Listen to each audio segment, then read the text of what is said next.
penyakit, misal diabetes, apakah tidak menjadi halangan untuk sukses program ini atau durasi jadi lama? Nah, Hmm. kan kita ada klien yang punya diabetes kan, Din? Iya, Betul. Diabetesnya sembuh kan? sembuh. Seminggu mirroring kan? Iya. Nah, itu. Intinya kalian harus praktek. Diabetes itu kan juga penyakit yang disebabkan oleh pendalaman perasaan. Terutama perasaan kecewa.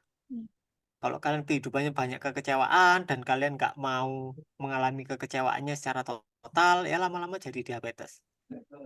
Kalau Nah, kemarahan, ya paling nggak jadi penyakit jantung. Ya intinya setiap pendaman akan mempengaruhi kondisi fisiologis tubuh kalian. Akhirnya jadi penyakit. Iya. pertanyaan. Gimana kalau tidak nyaman-nyaman, Mas Riko? Apakah tidak jadi foreplay atau penetrasi? Ya ini kan dalam proses tadi ya. Dalam proses tadi. Ya nggak apa-apa.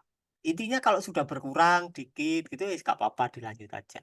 Intinya jangan melanjut ke proses foreplay ketika kalian belum menyadari ketidaknyamanan yang sedang muncul.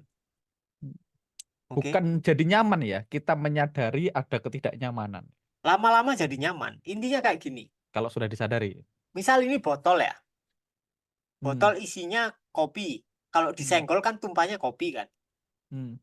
Kalau ini isinya air, disenggol tumpahnya air. Kalau isinya susu, ditumpah kan tumpahnya susu. Kalau nggak ada Hmm. isinya, nggak Nggak tumpah. tumpah.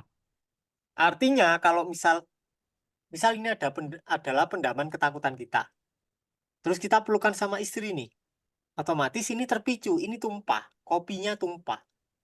Nah karena rasanya nggak nyaman, kita balikin gini. Nggak jadi tumpah. Tapi kalau kita bersedia merasakan total, membiarkan ini tumpah semua, ya pasti jadi nyaman. Nah itu perlu praktek. Jadi kalian nggak mungkin bisa hanya lewat teori, lakukan sekali, oh ternyata caranya gini. Itu sangat tidak mungkin. Jadi kalian perlu praktek beberapa kali, oh ternyata caranya gini. Oke? Jadi pasti nanti nyaman, lama-lama pasti nyaman. Ya mungkin butuh beberapa kali sampai benar-benar nyaman dan it's okay lah. Ini ada pertanyaan, pernyataan yang menarik ini ya. Intinya harus ikhlas ya, hasil apapun yang terjadi, bahkan yang terjerat sekalipun. Rasa ikhlas ini bisa jadi penyembuh, Mas Riko. Betul sekali. Betul. Ya. Jadi teman-teman, 100% penyakit fisik, terutama penyakit degeneratif itu karena tumpukan emosi. Jadi tadi Mas Riko bilang kalau kita emosinya menumpuk bertahun-tahun, misalnya kecewa, lama-lama jadi diabetes. Jadi kalau teman-teman benar-benar praktek dengan benar, benar-benar bisa rilis tumpukan-tumpukan represi emosinya, maka bukan hanya durasinya yang lama, tapi penyakit-penyakitnya juga bahkan bisa ikutan sembuh. Gitu.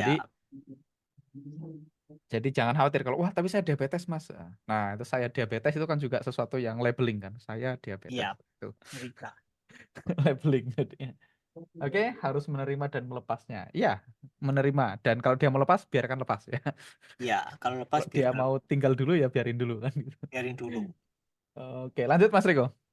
Nah, itu intinya mirroring. Itu kalian kan mirroring cuma sejam sehari. Tapi bisa jadi emosinya itu muncul ketika kalian sedang di dalam kehidupan sehari-hari. Kayak lagi nyetir, kayak lagi rekan kerja. Bisa jadi. Jadi belum tentu emosinya muncul ketika mirroring. Belum tentu. Bisa jadi sejam setelahnya baru muncul. Nah, apa yang kalian lakukan ketika muncul? Kalau lari ya berarti percuma mirroringnya yang tadi. Artinya kalian perlu tingkat kesadaran yang betul-betul sadar di sepanjang hari. Kalau misal tiba-tiba muncul ya dibiarin muncul. Oke, dibiarin muncul itu bukan berarti kalian lempar. Jadi ada dua istilah represi dan ekspresi. Ekspresi ini kita melemparkan. Misal kita marah. Marah kan rasanya nggak enak di dada. Hmm, Karena nggak enak, kita lemparkan kemarahan itu ke orang lain. Kita ngomel. Nah itu ekspresi. Kalau represi, rasanya ditahan. nggak enak dan berhubung di sekitar kita cuma ada bos kita dan kita nggak boleh marah ke bos, akhirnya kita tahan. Itu represi. Tapi ada cara jalan tengah, yaitu cara ketiga, itu adalah disadari, ditonton saja, dibiarin sensasinya muncul di sini sepenuhnya, dibiarin terekspresi total di dalam tubuh. Kemudian lenyap, pasti lenyap. Jadi itu yang harus kalian lakukan, yang sebaiknya kalian lakukan. Jadi ketika emosinya muncul berupa sensasi di dada, ya dibiarkan saja. Oke, dibiarkan itu berarti kalian tidak melakukan apapun. Ditonton saja, kayak kalian nonton film bioskop. Kalian nggak ngapa-ngapain layarnya, ditonton saja. Ya. Oke? Oke, Siap, lanjut Mas. Mas Riko. Yap. Nah, kita lanjut ke foreplay. Jadi foreplay ini juga, nah selama ini kan kita mengira kalau foreplay itu hanya menguntungkan si wanita, ya kan? Ya.